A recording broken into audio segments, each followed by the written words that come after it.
सध्या संपूर्ण राज्यामध्येच मान्सूनपूर्व पाऊस सुरू झालाय, त्यामुळे नागरिकांची तारांबळ उडते। पाहूया, राज्यामध्ये आजपासून मुसळधार पावसाची शक्यता। कोकण, मध्य महाराष्ट्र आणि विदर्भाच्या काही भागामध्ये जोरदार सरी कोसळण्याचा अंदाज। तर मुंबईमध्ये 21 मे ते 31 मेच्या 10 दिवसात मुसळधार ते अतिमुसळधार पावसाचा इशारा। पुण्यामध्ये मान्सूनपूर्व पावसाची विक्रमी हजेरी। पुणे शहरासह जिल्ह्यामध्ये 60.7 मिलीमीटर पावसाची नोंद। पुढील 2 दिवस मध्यम स्वरूपाच्या पावसाचा अंदाज। गंगापूर धरणामध्ये पाणीसाठा 2% वाढला, नाशिककरांना दिलासा।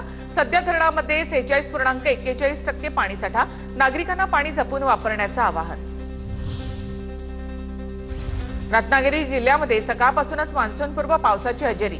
वातावरणामध्ये गारवा, वाहनांच्या वेगावर परिणाम। परभणी जिल्ह्यामध्ये जोरदार पावसाची हजेरी।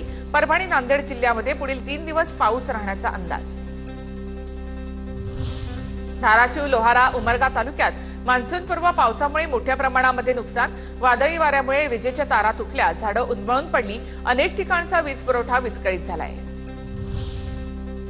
सातारा जिल्ह्यामध्ये वळवाचा तर काही ठिकाणी रिमझिम पाऊस। आंब्यासह उन्हाळी पिकांचं नुकसान। बंगळुरूमध्ये अवकाळी पावसाचं थैमान। सिल्क बोर्ड जंक्शन आणि हेब्बल जंक्शनसह अनेक भागातील रस्त्यांना नदीचं स्वरूप। पुढील काही दिवस मुसळधार पावसाचा इशारा। हिंगोलीमध्ये सलग 9व्या दिवशी वादळी वारा आणि विजांसह जोरदार मान्सूनपूर्व पावसाची हजेरी। नागरिकांना उकाड्यापासून दिलासा, मात्र उन्हाळी पिकांचं नुकसान।